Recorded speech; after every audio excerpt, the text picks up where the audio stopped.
Welcome to You and Your Money, empowering you to reach your goals with tips to help you plan well, invest well, and live well. I'm Jim Zahansky, Principal, Managing Partner, and Chief Goals Strategist at Weiss Hale & Zahansky Strategic Wealth Advisors. Now, on to today's topic. 2023, it's been a year of changes, adjustments. That's an understatement. How important is it for individuals to review their finances and make strategic moves before the year ends? Yeah, it's always a good time. We were talking off air. It's hard to believe it's, here mid-November, almost Thanksgiving. So you have to get in the frame of mind that how am I going to close the year in a lot of ways before, as you start to think about, holiday gifts and Thanksgiving and all the money you're going to spend on those things. Consider the moves you need to make to set yourself up for a really solid tax season this year and a start to 2024. And these are the things, the people that do this sort of thing and be strategic about how they're moving their money towards the end of the year and the beginning next year, tend to be better savers long term and have more wealth. What is tax loss harvesting? Well, we go out this time of year. The cornfields are high. We cut them down. It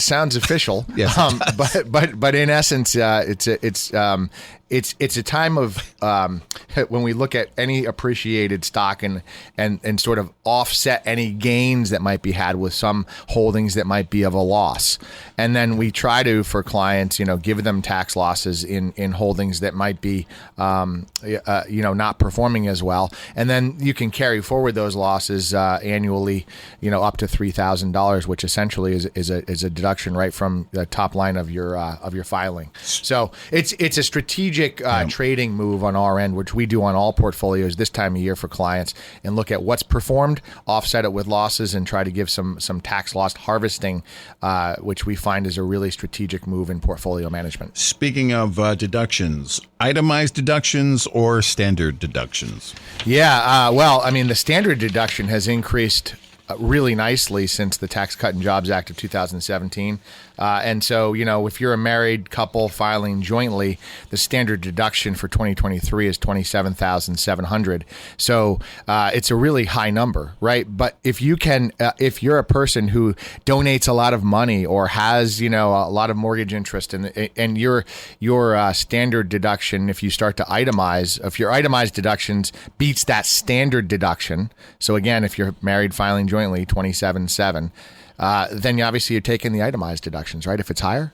And some people do that, right? Yeah. Some people are giving away, money to charities, and some people are having high amounts of deductible interest. And so, work with a tax professional to figure out what's right for you. But the standard deduction is certainly quite high and going to increase for the 2024 tax season as well. Yeah, and charitable deductions, as you just mentioned, that's this time of the year. It's what we're doing. Yeah, and clearly it's something I know we engage a lot of planning with our clients on charitable deductions, particularly if you're in a required minimum distribution situation from your IRAs and you're charitably inclined. And, you want to look at 501c3 organizations specifically. Yep. And obviously we have a number of local ones that are important to us, like IHSP, Teague, the YMCA here in Putnam, QVCC Foundation are all really, I know, client favorites, and all 501c3 organizations that can be tax deductible if you're itemizing. Okay, retirement contributions. You want to do a look-see on that and maybe throw a little more money in, right? Clearly, yeah. I think retirement contributions to, either your 401k, your 403b, your 457 plan, or your IRA,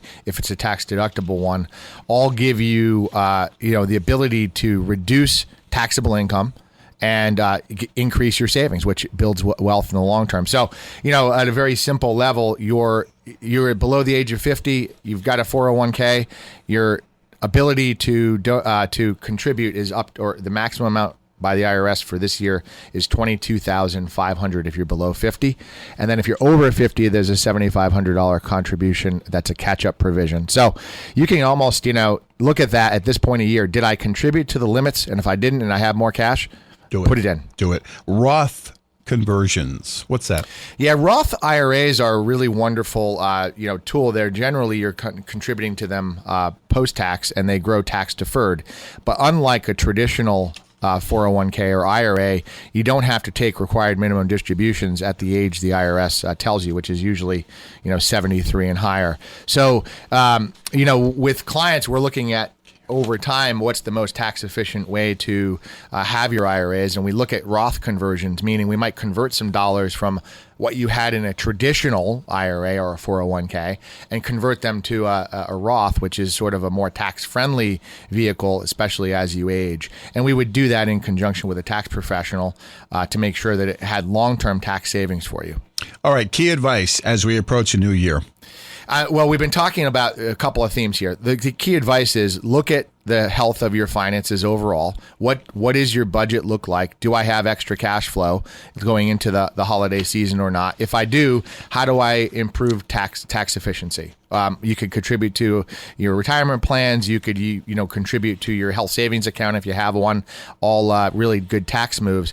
And then in addition to that, you really want to be mindful of working with whoever your advisor is and get some tax loss harvesting in your portfolio to make sure you can potentially get some tax savings as you go forward into your filings for this year. All right. Always good advice, Jim. So remember, gang, understanding your financial options and making informed choices are a key to a prosperous financial future. If you're seeking assistance in planning your financial future, you can request a complimentary consultation. True story. At Weiss, Hale, and Zahansky. Check out their website to make that request. WHZwealth.com. You can call them too at 860-928-2341. Good job here today, Jim. Thanks, Gary. All right. That brings us to the end of this episode. Thanks for listening to You and Your Money. Find even more episodes, videos, and other resources at our website, WHZwealth.com. Be sure to come back next week for more tips to help you live fearlessly and pursue your financial and life goals. Until then, live well. Weiss, Hale, and Zahansky Strategic Wealth Advisors offer securities and advisory services through Commonwealth Financial Network, member FINRA, SIPC, a registered investment advisor. Fixed insurance products and services offered through CES Insurance Agency. They practice at 697 Pomfret Street, Pomfret Center, Connecticut, 06259, and can be reached at 860-928-2341. Weiss, Hale, and Zahansky Strategic Wealth Advisors do not provide legal or tax advice. The tenured financial services team strives to support clients in achieving their financial life goals. For more information regarding wealth management and customized financial planning with Weiss, Hale, and Zahansky Strategic Wealth Advisors, please visit www.whzwealth.com.